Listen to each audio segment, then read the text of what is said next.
Bersatu sanggah dakwaan bahagian terbubar. 11 Ketua Bahagian Bersatu Johor undur diri. PRU 16 hampir, PH Pulau Pinang percepat persiapan. Foto Razi Hadi cetus spekulasi. Dan kuota haji 2026 lengkap, rayuan ditutup.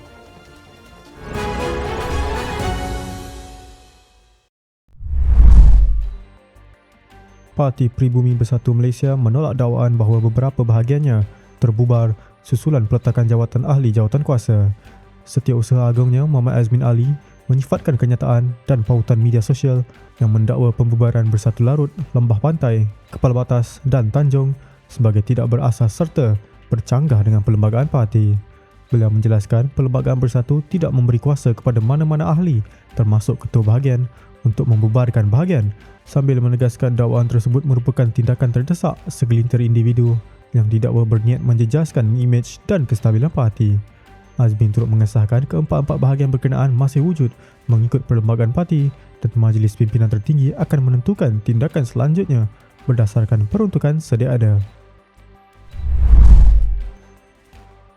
11 Ketua Bahagian Bersatu di Johor mengumumkan peletakan jawatan dengan alasan krisis kepimpinan yang didakwa berlarutan serta gagal ditangani secara berhemah.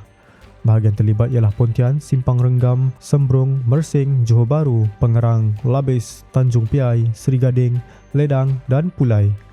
Jurucakap kumpulan itu, Isa Abdul Hamid menyatakan krisis dalaman termasuk pemecatan pemimpin kanan dan ahli parlimen menyebabkan hala tuju parti semakin kabur serta menjejaskan kepercayaan ahli dan pengundi. Beliau turut memaklumkan Ketua Bahagian Mersing dan Labis telah menghantar surat rasmi kepada Azmin manakala bahagian lain dijangka menyusul ketika jumlah bahagian bersatu yang dibubarkan di seluruh negara dilaporkan mencecah 22 setakat ini. Pakatan Harapan Pulau Pinang dilihat memulakan persiapan awal menjelang PRU 16 susulan baki penggal yang dijangka kurang 2 tahun. Pengerusi Majlis Pimpinan Negeri Chow Keun Yeow mengarahkan jentera komponen kerajaan perpaduan memperkukuh organisasi melalui penyusunan semula jentera, strategi gerak kerja dan pengukuhan dalaman. Beliau menjelaskan keputusan itu dibuat dalam mesyuarat awal Februari lalu dan tidak dipengaruhi perkembangan politik semasa parti lain, sambil menegaskan misi mempertahankan pentadbiran negeri dan pusat. Untuk rekod, PH menguasai 11 kerusi parlimen dan 29 daripada 40 kerusi DUN Pulau Pinang dengan sokongan BN, manakala pemerhati politik menjangkakan PRU 16 diadakan awal 2027 sebelum tamat penggal parlimen ke-15 pada November 2027.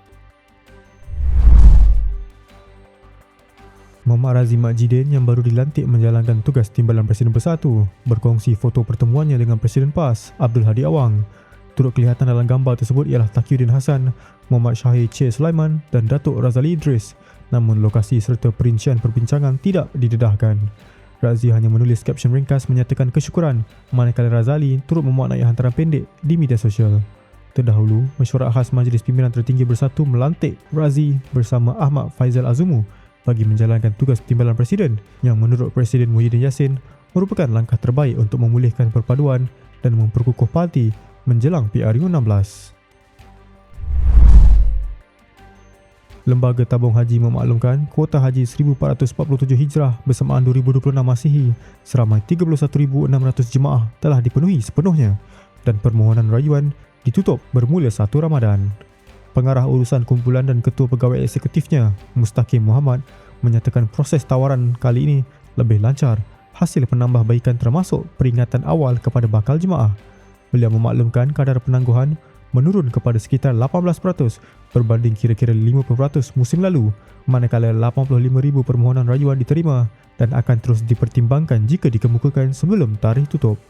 Mustaqim turut menjelaskan penerbangan pertama diadakan 18 April, terakhir pada 20 Mei, hari wukuf dijangka 26 Mei serta menegaskan pengisian kekosongan saat akhir akan dibuat mengikut merit dan kriteria ditetapkan.